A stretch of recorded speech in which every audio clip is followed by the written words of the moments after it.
Welcome to the Chemist Chick with Helen Nichols.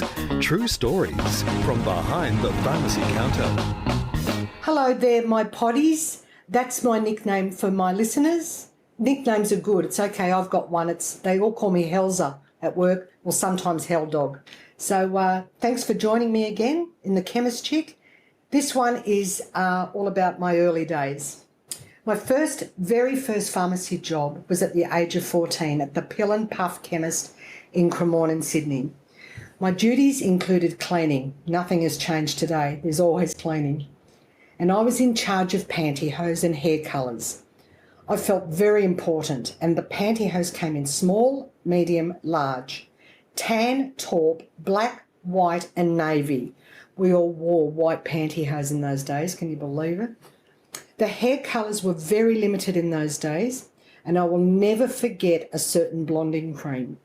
You had to crush 2 peroxide tablets and mix them with the developer and put it on your hair. This didn't last very long on the market, as women were swallowing the tablets, looking in the mirror and waiting for their hair to change colour. Slapworthy? I think so. And remember Magic Silver White. Holy moly. All these purple haired ladies around the North Shore of Sydney, and the fairy floss heads with the magic silver rose. I had a lovely boss at this time, Steve, and a beautiful senior girl who was so kind and patient with me while teaching me the ropes.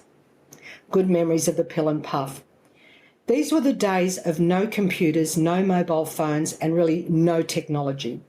The cash registers were big and chunky. Cha-ching, they went constantly with big push-down buttons. And counting back the change, that was all done manually.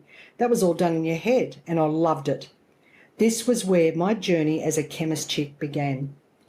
The next pharmacy I worked was in a suburb near the city, and I was just turning 16. I worked for 2 of the loveliest old men, real old-fashioned gentlemen.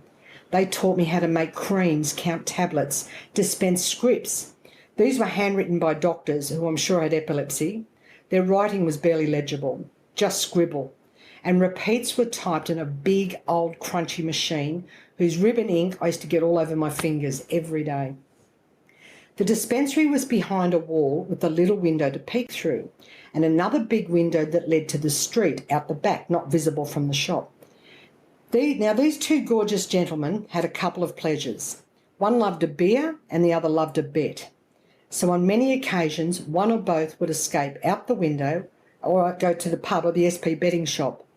I would dispense the scripts and say, I'll just get this checked for you, madam. Run out, climb out the window, dash to the pub, get the scripts checked, dash back, climb back through the window, round to the counter and then hand them out to the customer.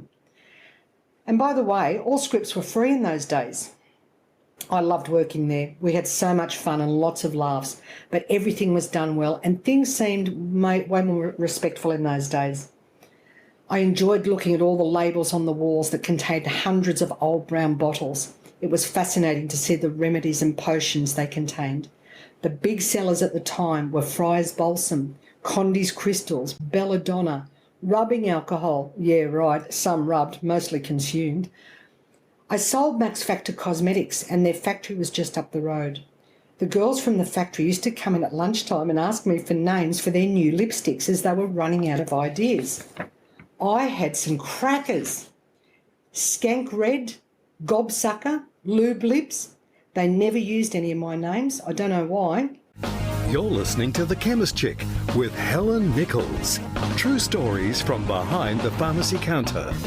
Time to move on, and I said to my dad, I really want to do the Revlon School in George Street in Sydney. It was a 5-day intensive training school and cost about $200. I didn't have $2. Nevertheless, in we went, and with the gift of the gab, my dad convinced them to train me for no charge if I promised to be a dedicated sales girl for the Revlon brand in my next job. They could even place me anywhere they wanted and I would sell Revlon with great enthusiasm. Blah, blah, blah, blah, blah. They agreed. I finished my course and they placed me in the Hunter Street Pharmacy in Sydney, which is funny now is an art gallery. This was so far the most exciting part of my journey as a chemist chick. as my first passion was cosmetics and skincare. That was until I met the world of fragrance. And that's when I really fell in love with my job. Again, I had a great boss and he gave me a lot of responsibility, which I loved. I was now 17 and a half and did all the merchandising. I had a real flair for displays, except for one that failed miserably. There was a brand new face scrub on the market with all natural fruits, really colourful, eye-catching. So I decided to do the whole front window with real fruits. Good idea at the time. I got peaches, apples, apricots, etc. It looked stunning, so colourful, and everyone stopped and admired it and oohed and ahed at this beautiful window. However, the next morning I get to work and the window is full of fruit flies. Thousands of them, and we had to quickly take all the fruit out, get the pest guy in to get rid of the flies.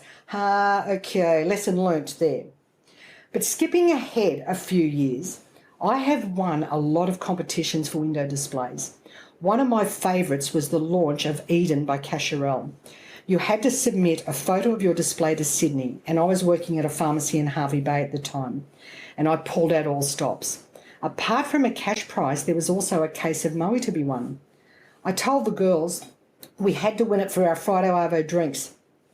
I then went to the florist in the shopping centre and asked if I could borrow all the flowers in her shop for 10 minutes for a photo shoot, and there would be a nice bottle of fragrance in it for her.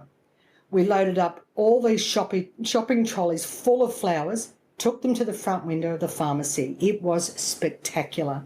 In the middle of the flowers, I placed one bottle of Eden, which had a backdrop of 5-foot-high flowers. We took the picture, returned the flowers, and of course we won. Friday drinks were so good.